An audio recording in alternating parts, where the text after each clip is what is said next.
देवरानी का cloud kitchen. Sumit और श्वेता की नई नई शादी हुई थी और श्वेता अब शर्मा परिवार की छोटी बहू बन चुकी थी। शर्मा परिवार में बड़ी बहू बीना और उसका पति पंकज और सास पूनम रहा करते थे। माँ जी, खाने में क्या बनना है?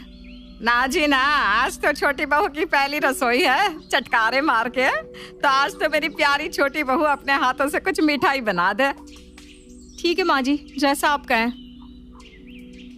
श्वेता बेटा, अरे ओ श्वेता बेटा। जी माँ जी। बेटा, आज तुम्हारी पहली रसोई है, चटकारे मार के तो कुछ मीठा बनाकर खिला दो। कुछ ऐसा कि सभी अपनी उंगलियां चाटते रह जाए। जी माँ जी, ये तो मेरे बाएं हाथ का खेल है। अरे वाह, मेरी छोटी बहू तो बहुत अच्छी है। ठीक है श्वेता, तुम आज मूंग दाल का हलवा बना दो। अरे ये क्या कर दिया मैंने, अपने पैर पर खुद ही कुल्हाड़ी मार ली। अब क्या करूंगी, मुझे तो कुछ बनाना ही नहीं आता। क्या करूं? सोचते सोचते श्वेता किचन में जाती है और बीना को अपनी बातों में लगाकर हलवा बीना से ही बना लेती है। देखा भाभी, इस तरीके से हलवा ज्यादा अच्छा बनता है। हाँ, जैसे हलवा खुद ने बनाया हो। हलवा बन गया क्या चटकारे मार के? खुशबू तो बहुत अच्छी आ रही है। चप्पल और चप्पल के ऊपर तलवा, लो बन गया मूंग दाल का हलवा। हाँ हाँ, जल्दी लाओ, खुशबू से ही मुंह में पानी आ रहा है। अरे वाह श्वेता, बहुत अच्छा हलवा है। वो तो होगा ही, आखिर बनाया किसने है? मेरी छोटी बहू ने। ये कहकर पूनम अपने गले का सोने का हार उतार कर श्वेता को दे देती है। पहली बार में इतना अच्छा खाना बनाने के लिए छोटा सा उपहार। श्वेता सोने के हार को देखकर बहुत खुश होती है। वहीं बीना चाहते हुए भी सच नहीं बोल पाई कि हलवा तो उसने बनाया है। मुझे तो कभी माँ जी ने कोई चीज नहीं दी और आते ही नई बहू को सीधा सोने का हार। छोटी बहू ने तो माँ जी को कुछ ज्यादा ही लट्टू कर दिया है। सुबह सुबह पूनम और बीना बात कर रहे थे। माँ जी, आज नाश्ते में क्या बनाना है? आलू की सब्जी और पूड़ी बना लो। दोनों बात कर रहे थे कि उनकी बात श्वेता भी सुन लेती है। अरे ये क्या, सुबह हुई नहीं कि इन लोगों को फिर खाना चाहिए। एक काम करती हूँ, मैं पूड़ी बना देती हूँ, वो तो मुझे बनाना आता ही है। ये सोचकर श्वेता दोनों के पास जाती है। अरे वाह बहू, तुम उठ गई। आ जाओ, अपनी जेठानी की मदद करो नाश्ता बनाने में। पूड़ी और सब्जी बनानी है, बना लेती हो ना? हाँ माँ जी, इसमें भी क्या कोई बड़ी बात है। सब्जी बनाना सबसे आसान काम है, मुश्किल तो पूड़ी बनाना होता है। तो मैं पूड़ी बना दूंगी ताकि भाभी को थोड़ा आराम मिल जाए। बहू हो तो ऐसी, अपनी जेठानी के लिए कितना सोचती है। लेकिन बेटा, अभी तुम नई हो, इसलिए अभी तो तुम वो काम करो जो आसान है। तुम ना सब्जी ही बना लो, बाकी काम बीना कर लेगी। ये कहकर पूनम बाहर और बीना किचन की तरफ चली जाती है। अरे ये क्या हुआ, मेरे साथ तो मोए मोए हो गया। कुछ तो करना होगा, वरना इन लोगों को पता चल जाएगा कि मुझे कुछ भी बनाना नहीं आता। फिर मेरी वैल्यू कम हो जाएगी और सभी लोग भाभी को वैल्यू देंगे और भाभी मुझ पर हुक्म चलाएगी। जल्दी कुछ सोच श्वेता, जल्दी आइडिया। आओ श्वेता, आलू निकाल कर धो लो, मैं आटा गूंथ रही हूँ। भाभी, आपने कभी आलू की छिलकी की सब्जी खाई है? मैं वो बना दूँ, बहुत अच्छी बनती है। अरे नहीं नहीं नहीं, पूड़ी के साथ ना आलू की सब्जी अच्छी लगती है। आलू उबाल कर छिलके उतार कर ही बनाना और मसाले ना यही वाले डालना, सिर्फ 1 चम्मच, वरना मसाले ज्यादा हो जाएंगे। लो, मिल गई आलू की सब्जी की रेसिपी। अब देखो आगे आगे होता है क्या। बीना काम करके किचन से बाहर चली जाती है। तभी पूनम आती है। बहू, बन गई सब्जी? जी माँ जी, मैंने तो पहले ही कहा था, बहुत आसान होता है सब्जी बनाना। आलू और मसाले सब एक सटीक माप से लेने से वर्ल्ड की बेस्ट आलू सब्जी बनती है। बस अब मैं जल्दी से पूरी सेक कर आती हूँ। अरे बीना कहाँ चली गई? आजकल ना काम चोर हो गई है बीना। कोई ना, अब बस तुम जल्दी से खाना लगा दो। हाँ। तभी किचन में बीना आती है और श्वेता बीना को सब्जी चखने के लिए देती है। ये क्या, तुमने नमक तो डाला ही नहीं? नमक का क्या है भाभी, वो तो बाद में भी डाल लेते हैं। आप ये बताओ, आलू ठीक से पक गए हैं ना? श्वेता सभी को खाना परोस देती है। तभी पूनम की पड़ोसी सीमा आती है।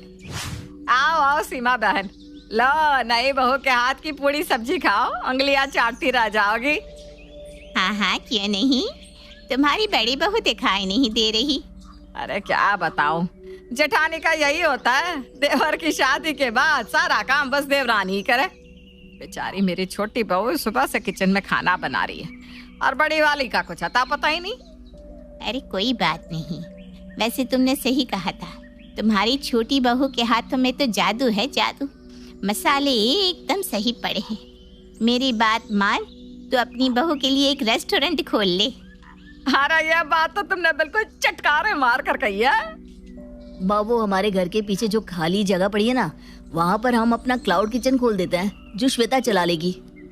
सब्जी में नमक का पता नहीं है और किचन चलाएगी। जी माँ जी, मैं भी यही सोच रही हूँ, ताकि घर में कुछ पैसे भी आ जाए। देख सीमा, मेरी छोटी बहू कितनी समझदार है, और एक वो बड़ी बहू बस घर के काम में लगी रहती है, और उसके बाद भी उसके बनाए खाने में वो स्वाद नहीं है। मेरे हाथों में स्वाद नहीं है?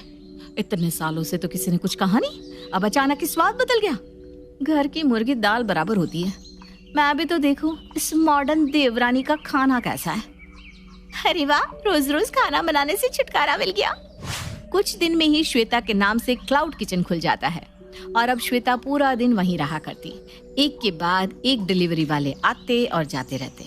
अब बीना को पूरे घर का काम अकेले ही करने के साथ साथ श्वेता के किचन पैकिंग के लिए भी बाजार जाना पड़ता था। क्या क्या सोचा था, देवर की शादी के बाद थोड़ा आराम मिल जाएगा, यहाँ तो सब उल्टा ही हो गया। घर के काम क्या कम थे, जो अब महारानी के काम भी करने पड़ रहे हैं। एक दिन रास्ते में बीना को श्वेता की दोस्त मिल जाती है। हेलो भाभी, पहचाना आपने मुझे? अरे हाँ, आप तो श्वेता की दोस्त हो ना? हाँ भाभी, आजकल श्वेता है कहाँ, काफी टाइम से बात तक नहीं हुई। चलो घर चलकर मिल लो, तुम्हारी दोस्त ने रेस्टोरेंट ओपन किया है। क्या बात कर रही हो भाभी, वो तो मैगी को भी जूस में उबाल कर खिलाने वाली रेस्टोरेंट कैसे चला रही है। खाने के नाम पे ना उसे बस पानी उबालना आता है। इतना कहकर नेहा वहाँ से चली जाती है। मुझे भी दाल में कुछ काला ही लग रहा है, लेकिन माँ जी को कैसे समझाऊं? उनको तो बस छोटी बहू दिख रही है। कुछ तो करना ही होगा। सोचते सोचते बीना घर आती है और देवर से कहती है, देवर जी, मैंने ना माँ जी के लिए एक बहुत सुंदर कंगन देखे बाजार में। वैसे भी अब तो देवरानी भी कमा रही है, मैं सोच रही हूँ ले लेते हैं, माँ जी खुश हो जाएंगी। जी भाभी, मैं आज ही श्वेता से कहता हूँ। खाने के बाद सुमित श्वेता से बात करता है। मेरी नोटों की मशीन, बस भी करो, अब कितना काम करोगी। अच्छा सुनो, क्लाउड किचन से जो भी कमाया है उसमें से थोड़ा मुझे भी दे दो। माँ के लिए कंगन लाने का सोच रहा हूँ। अरे आप भी कैसी बात कर रहे हो? अगर माँ को इतने महंगे कंगन पहना दिए और किसी ने कंगन के चक्कर में माँ जी को नुकसान पहुँचाया तो? हाँ, तुम बिल्कुल ठीक कह रही हो। मेरी प्यारी बीवी, मुझसे ज्यादा तुम्हें मेरी माँ की चिंता है। ये सब बीना भी सुन लेती है। अरे कोई चिंता नहीं है, जरूर ये कमाई के पैसों का कुछ तो कर रही है। मुझे पता करना होगा कि आखिर ये खिचड़ी क्या है। बीना एक प्लान बनाती है और सभी से कहती है, माँ जी, देवर जी, मेरी देवरानी कितना काम करती है, मेहनत करती है पूरा दिन। मैं सोच रही हूँ उसको कुछ उपहार देते हैं। हाँ भाभी, ये आइडिया बहुत अच्छा है। वैसे भी वो बहुत काम करती है। बीना एक बॉक्स पैक करके पूरे परिवार के साथ श्वेता के किचन के स्टोर रूम में जाती है और वहाँ छुप जाते हैं, जहाँ से उनको श्वेता और किचन साफ साफ दिखाई दे रहा हो। अरे हम यहाँ चोरों की तरह क्यों छुपे हुए हैं, चटकारे मार के? माँ जी रुको तो सही, जैसे ही श्वेता इस रूम से कुछ लेने आएगी तब हम उसे ये सरप्राइज देंगे। तभी कॉल पे श्वेता को ऑर्डर मिलता है और वो किसी और को कॉल करके सेम ऑर्डर लाने को कहती है और खुद आराम से बैठकर सो जाती है। अरे ये क्या कर रही है, ऑर्डर का खाना क्यों नहीं बना रही? ऐसे तो ऑर्डर कैंसिल हो जाएगा। माँ जी थक गई होगी, थोड़ी देर में बना देगी।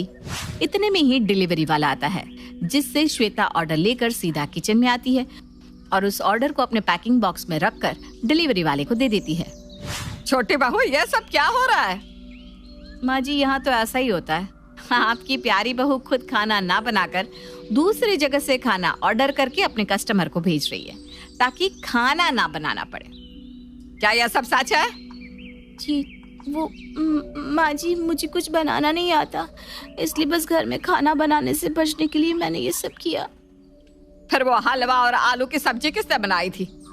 वो तो बीना भाभी ने बनाई थी, मैंने बस कह दिया कि मैंने बनाई है। ठीक है बहू, चलो अब तुम्हें आटे चावल का भाव पता लगेगा। बिना, अब से तुम क्लाउड किचन संभालो और श्वेता घर में खाना बनाएगी। जी जी जी माँ जी। ना चाहते हुए भी श्वेता को अब घर में खाना बनाना पड़ता है, इसीलिए तो कहते हैं ना, भेड़िया शेर की खाल पहन ले तो वो शेर नहीं बन जाता। अंतिम इच्छा। देखिए माँ जी, वो पड़ोस की लूटन मौसी है ना, उनकी बेटा बहू उन्हें गोवा ले जा रहे हैं। अरे क्या बात कर रही है बहू, उसके तो ना मुंह में दांत है ना सर पर बाल, क्या करेगी गोवा जाकर? अपनी अपनी किस्मत है माँ जी, लूटन मौसी मरने जो वाली है। हैं? अरे बहू, ये कैसा मरना हुआ जो पहले से ही पता है और ऊपर से गोवा भी घूमने जा रही है? बोला ना माँ जी, अपनी अपनी किस्मत है। बात हुई थी मेरी लूटन मौसी की बहू से, बोल रही थी कि चलो दवाई में जो पैसा लगेगा वो गोवा में लगा देते हैं। सास को बहू की बात से पता नहीं क्यों नफरत की बदबू आ रही थी, लेकिन वो कुछ नहीं कहती और कमरे में जाकर लेट जाती है। क्या बात है, लूटन के तो मजे ही मजे है। वैसे आइडिया बुरा नहीं है, थोड़े से पैसे लगाओ और सीधा गोवा की सैर। मैं भी चलती हूँ गोवा। अगले रोज सास तय वक्त पर उठती नहीं। अरे देखो जी, माँ जी अब तक उठी नहीं। आज दूध वाले से दूध और काम वाले के लिए दरवाजा मैंने ही खोला है। अब कम से कम माँ जी का ये तो सुख है कि सुबह जल्दी उठना नहीं पड़ता। अरे बड़ी अजीब हो तुम, मेरी माँ सुबह से उठी नहीं है और तुम्हें चिंता दूध और काम वाली की है। अरे तुम्हें चिंता है ना, तो जाओ जाकर देखो क्या हो गया। वैसे मेरी किस्मत कहाँ लूटन मौसी की बहू जैसी। बेटे को माँ की चिंता होती है, वो सोचता है कि कहीं माँ की सांसें तो नहीं रुक गई और हमें पता ही नहीं चला।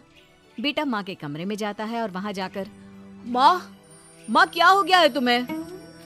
बेटा, लग नहीं रहा कि अब मैं बचूंगी, लल्लन डॉक्टर के पास ले चले। अरे कैसी बात कर रही है माँ, तेरी तबीयत सीरियस है और मैं तुझे लल्लन झोला छाप डॉक्टर के पास ले जाऊं? ना ना ना। अरे तो कहाँ ले जाएगा बता दे, वहाँ एडवांस दे दिया है मैंने, वो क्या कहते हैं गूगल पे से। हैं? तूने क्यों पैसे दिए माँ? तुझे पता था क्या कि तू बीमार होने वाली है? सास को लगता है कि कहीं चोरी पकड़ी तो नहीं गई। वो हड़बड़ा जाती है और उसे पसीने निकलने लगते हैं। अरे माँ क्या हो गया, सर्दी में भी पसीने? लगता है तेरी तबीयत ज्यादा ही खराब है और लल्लन डॉक्टर पास ही में है, चल उसी को दिखा देता हूँ। माँ को लेकर बेटा डॉक्टर के पास जाता है, जहाँ माँ ने पहले ही पैसे देकर सेटिंग कर रखी थी। डॉक्टर के क्लिनिक में जाते ही डॉक्टर की ओवर एक्टिंग की दुकान खुल जाती है। हाय राम माँ जी, हे भगवान, अब तो कुछ नहीं हो सकता, ये तो मरने वाली है बेटा। हैं? ओए डॉक्टर है इसलिए इज्जत से बात करूंगा, नहीं तो मेरी माँ को देखे बिना ये बकवास करने के लिए तेरे मुंह में घूंसा मार देता। अरे ना ना बेटा, ऐसे मत बोल, वो डॉक्टर है, उसे वो दिख जाता है जो किसी को नहीं दिखता। हाँ माँ, शायद तू ठीक बोल रही है। डॉक्टर क्या दिखा आपको? हमारे डॉक्टर जी, जिन्होंने पहले से ही माँ से बोलने के पैसे ले रखे थे। यमराज, काला भैंस, वो तुम्हारी माँ को ले जा रहा है, ले जाओ इन्हें। यार माँ, ये डॉक्टर ही है तांत्रिक, क्या क्या बोला जा रहा है? अरे बेटा, वो डॉक्टर है, उसे वो दिखता है जो किसी को नहीं दिखता। इनकी हर इच्छा पूरी करो, क्योंकि यम नहीं चाहते कि इनकी कोई भी इच्छा को अधूरी रखा जाए। निराश मन से बेटा माँ को लेकर घर आता है। माँ, आज से मैं ऑफिस नहीं जाऊंगा, चल तुझे वो झूले वाले पार्क में ले चलता हूँ जहाँ तू पिताजी के साथ जाया करती थी। ठीक है बेटा चल, लेकिन साथ में वो बीड़ी का बंडल रख लेना, तेरे पिताजी वहीं झाड़ी में पिलाते थे मुझे। हैं? माँ कैसी बात कर रही हो? वैसे भी जीवन के 4 दिन बचे हैं और तुम। अरे देख बेटा, ना पिलानी तो ना पिला, लेकिन सुना ना तूने डॉक्टर ने क्या कहा कि मेरी कोई इच्छा खाली नहीं रहनी चाहिए।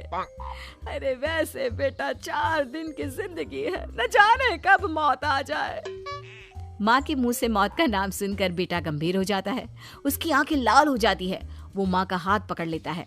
माँ को भी लगता है कि उसकी मौज मस्ती कहीं बेटे को डिप्रेशन में ना डाल दे। देख, लल्लन का फोन आया था, बोल रहा था कि हो सकता है मौत ना भी आए, पर इच्छा पूरी करके रख दे। जब जाऊंगी तब तृप्त होकर जाऊंगी, क्यों? तभी बहू की आवाज आती है, माँ जी, आपकी फेवरेट गट्टे की सब्जी बनाई है। सास खाने के टेबल पर जैसे ही बैठने वाली होती है, बहू उनकी चेयर पीछे करती है और प्यार से बिठाती है। बहू शांत हो जाती है। वो माँ को बस देखती है और उनकी हर बात मानती है। रात को जब सास सोने जाती है तो, माँ जी, मैं आपके पैर दबा देती हूँ। आज आप डॉक्टर के पास गई थी, थक गई होंगी ना। बहू का प्यार देखकर सास को हैरानी होती है। वो समझ नहीं पाती कि जो बहू उनके मरने को अपना भाग्य बताती थी, वो आज जब सास मरने वाली है तो दुखी क्यों हो रही है। क्या सोच रही है माँ जी? यही ना कि मैं ऐसा क्यों कर रही हूँ। माँ जी, मैंने आपको हमेशा अपनी माँ माना है। माना आपसे नाराज होती थी, परेशान होती थी, आपकी बातें चुभती थी, लेकिन यकीन माने, प्यार बहुत है आपसे मुझे। सास बहू को गले लगा लेती है। अरे तू क्यों मोह में डाल रही है? आज नहीं तो कल मुझे मरना ही है ना। बहू रोने लगती है और वहां से चली जाती है। अब तो सास आए दिन कोई ना कोई डिमांड करती जिसे बच्चे पूरा करते। मुझे ना वृंदावन जाना है, कृष्ण की नगरी देखने। जी माँ जी, हम आपको लेकर चलेंगे। माँ, मैं कल ऑफिस से छुट्टी ले लेता हूँ। बेटा अब आए दिन छुट्टी लेता और माँ को घुमाता फिराता। एक दिन बॉस कहते हैं, रमन, क्या बात है? मैं देख रहा हूँ पिछले 1 महीने से तुम ना काम करते हो ना दाम, बस सारा दिन इमोशनल से बैठे रहते हो। ऐसे में तो कंपनी तुमको और नहीं रख पाएगी। मैं खुद ही नौकरी छोड़ने की सोच रहा था बॉस। वो क्या है कि माँ का आज नहीं तो कल कभी भी देहांत हो सकता है। इतना कीमती समय मुझे तो पल पल उनके साथ रहना होगा। पता नहीं कब वो मुझे छोड़कर चली जाए। और बेटा नौकरी छोड़ देता है। माँ, मैंने नौकरी छोड़ दी है। आज से मैं तेरे पास रहूंगा। माँ जी, मैंने भी बच्चों का नाम स्कूल से कटवा दिया है। अब हम सब आपके पास ही रहेंगे और आपकी सारी इच्छा पूरी करेंगे। अब सास को लगता है ये तो कुछ ज्यादा ही हो गया। अरे बेटा, नौकरी नहीं करेगा तो खाएगा क्या? बच्चे स्कूल नहीं जाएंगे तो साल बर्बाद हो जाएगा। वो समझ नहीं पाती कि क्या करे, कैसे ये ड्रामा खत्म करे। बेटा, बहू, अब तुम लोगों से एक बात करनी थी। देखो, मैं ना बहुत शर्मिंदा हूँ, मैंने झूठ बोला था, मुझे कुछ नहीं हुआ है। वो तो ये बोलकर सास सारी बात घर वालों को बता देती है। ओ माँ, सच्ची? हे भगवान, मैं जानता था माँ को कुछ नहीं होगा। वाह माँ जी, ये तो बहुत अच्छी खबर दी। मैं तो हलवा बनाने जा रही हूँ। तुम लोग मुझसे नाराज नहीं हो? नहीं माँ जी, हम बहुत खुश हैं कि आपके मरने की खबर झूठी है। माँ, शायद मैं तेरे ठीक होते ही तेरा इतना ख्याल रख लेता तो तुझे ये नाटक करने की जरूरत नहीं पड़ती। माँ जी, आप हम लोगों को माफ कर दीजिए।